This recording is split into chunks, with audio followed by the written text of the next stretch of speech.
حکومت کا موجودہ صورتحال میں پیٹرولیم مصنوعات کی قیمتوں کا ہفتہ وار جائزہ لینے پر غور۔ ذرائع کے مطابق وزارت توانائی نے تجاویز پر ورکنگ تیار کر کے وزیر اعظم کو بریفنگ دی، جس کے تحت پیٹرولیم مصنوعات کی قیمت 15 دنوں کے بجائے ہفتہ وار ریوائز کرنے کی تجویز پیش کی گئی۔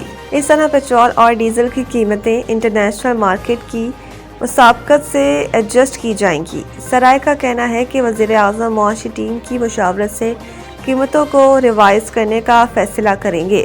صورتحال سنگین رہنے کی صورت میں وفاقی حکومت کی جانب سے جلد فیصلہ متوقع ہے۔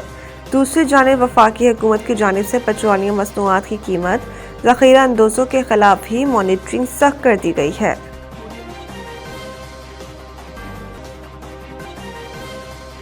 امریکی سینیٹ میں ٹرمپ کے ایران سے متعلق جنگی اختیارات محدود کرنے کی قرارداد مسترد۔ امریکی سینیٹ میں ٹرمپ کے جنگی اختیارات محدود کرنے کی قرارداد پر ووٹنگ کی گئی، جس میں جنگی اختیارات محدود کرنے کی قرارداد مسترد کر دی گئی، جس کے بعد ایران کے خلاف جنگ روکنے کی کوشش ناکام ہو گئی۔ امریکی سینکوم اکثریت نے ٹرمپ کی ایران کے خلاف فوجی مہم کی حمایت کی۔ 100 رکنی ایوان میں 52 کے مقابلے 47 ووٹوں سے قرارداد مسترد کی گئی۔ سینیٹ میں ٹرمپ کے جنگی اختیارات محدود کرنے کی قرارداد پر ووٹنگ کی گئی۔ قرارداد کا مقصد صدر ٹرمپ کا ایران میں مزید فوجی کارروائی سے روکنا اور کسی بھی کارروائی کے لیے کانگریس سے پیش کی منظوری کو لازمی قرار دینا تھا۔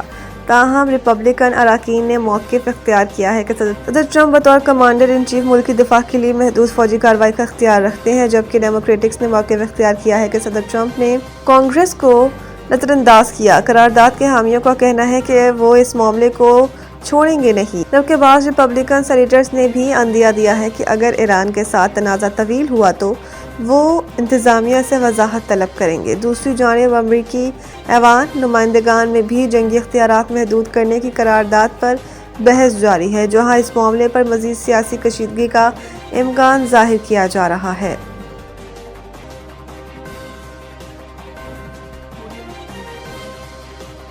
عراقی کردوں نے ایران پر زمینی حملہ شروع کر دیا، امریکی حکام کا دعویٰ۔ امریکی حکام نے دعویٰ کیا کہ ایران پر عراقی کردوں نے زمینی حملہ شروع کر دیا ہے۔ امریکی ٹی وی سے بات کرتے ہوئے ایک اہلکار نے کہا ہے کہ 1000 عراقی کردوں نے ایران کے خلاف زمینی کارروائی شروع کر دی ہے اور ہزاروں کرد سرحد پار کر کے ایرانی علاقوں میں داخل ہو گئے ہیں۔ نیو یارک ٹائمز کا کہنا ہے کہ امریکی CIA کی جانب سے کردوں کو اسلحہ فراہم کیا جا رہا ہے۔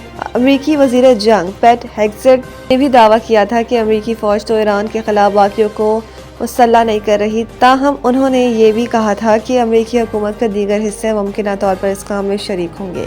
ادھر روسی میڈیا نے بتایا کہ ایران نے عراقی کردوں پر مبینہ حملہ کیا ہے، جس سے ان کے ٹھکانوں میں آگ بھڑک اٹھی ہے۔ دوسری جانب ایرانی خبر ایجنسی نے ایران کے سرحدی صوبوں میں کرد جنگجوؤں کے داخل ہونے کی خبروں کی تردید کر دی۔ توشہ خانہ 2 کیس میں عمران خان اور بشریٰ بی بی کی اپیلوں پر آفس اعتراضات۔ عدالت کی اہم ہدایات جاری۔ جسٹس خادم حسین سومرو نے بانی اور بشریٰ بی بی کی جانب سے دائر متفرق درخواست پر سماعت کی۔ بیرسٹر سلمان صفدر بانی اور بشریٰ کی جانب سے عدالت کے سامنے پیش ہوئے۔ وکیل سلمان صفدر نے دلائل میں کہا کہ معذرت چاہتا ہوں، دوبارہ آپ کے پاس آنا پڑا، کچھ اعتراضات آفس نے لگائے تھے، میں نے اپیل وقت پر دائر کی، 20 دسمبر کو سزا کا فیصلہ ہوا، 29 دسمبر کو اپیلیں دائر کی اور اپیلیں دائر کرتے ہوئے مصدقہ نقل فیصلے کی اپیل کے ساتھ لگائی تھی۔ بیرسٹر سلمان صفدر نے کہا ہے کہ آفس نے اعتراضات کے حوالے سے ہمیں کچھ نہیں بتایا تھا۔ جب ہم نے سزا معطلی کی درخواست دائر کی تو 14 فروری ہمیں بتایا گیا آپ کی اپیلوں پر اعتراض طے شدہ اپیل ایک دفعہ دائر ہو جائے تو اس کو وقت پر ہی دائر کہیں گے۔ سپریم کورٹ کا فیصلہ موجود ہے، جس کے مطابق غلطی ہماری طرف سے نہیں ہے۔ جسٹس خادم حسین سومرو نے ریمارکس دیے کہ 21 اور 22 سال وکالت کے بعد یہ ہے کہ وکیل جب اپنی فائل چھوڑ دیتا ہے تو یہی ہوتا ہے۔ عدالت نے آفس اعتراضات اونچی آواز میں پڑھنے کی ہدایت کی۔ بانی اور بشریٰ بی بی کی اپیلوں پر اعتراضات ختم نہ ہو سکا، عدالت نے اعتراض ختم کرنے کے لیے نئی درخواستیں دائر کرنے کی ہدایت کر دی۔ عدالت نے کیس کی مزید سماعت غیر معینہ مدت کے لیے ملتوی کر دی۔ Hockey world cup qualifier, Pakistan کو سیمی فائنل میں جاپان کا چیلنج درپیش۔ مصر کے شہر اسماعیلیہ میں جاری ورلڈ کپ کوالیفائر مقابلوں کے سیمی فائنلز میں پاکستان کا مقابلہ جاپان اور انگلینڈ کا ملیشیا سے ہوگا۔ گروپ بی کے آخری میچ میں پاکستان نے آسٹریا کے خلاف 2 کے مقابلے میں 4 گول سے کامیابی حاصل کی۔ اس جیت کے ساتھ پاکستان اپنے گروپ میں ناقابل شکست رہا اور پہلی پوزیشن پائی۔ کپتان عماد بٹ نے سیمی فائنل میں بھی شاندار کارکردگی دکھانے کا عزم کیا۔ انہوں نے اس جیت کا credit chairman P C B Mohsin Naqvi اور حکومتی سرپرستی کو دیتے ہوئے واضح کیا کہ نئے کوچنگ سٹاف کی تقرری سے ماحول بہت اچھا ہوا ہے اور تمام لڑکے 100% کارکردگی پیش کر رہے ہیں۔ عماد بٹ نے کہا کہ سیمی فائنل کی اہمیت کا اندازہ ہے، اس لیے پورا زور لگا کر ورلڈ کپ میں کوالیفائی کر کے قوم کو تحفہ دیں گے۔ ہاکی ورلڈ کپ رواں سال 15 اگست سے ہالینڈ اور بیلجیم میں شیڈول ہے۔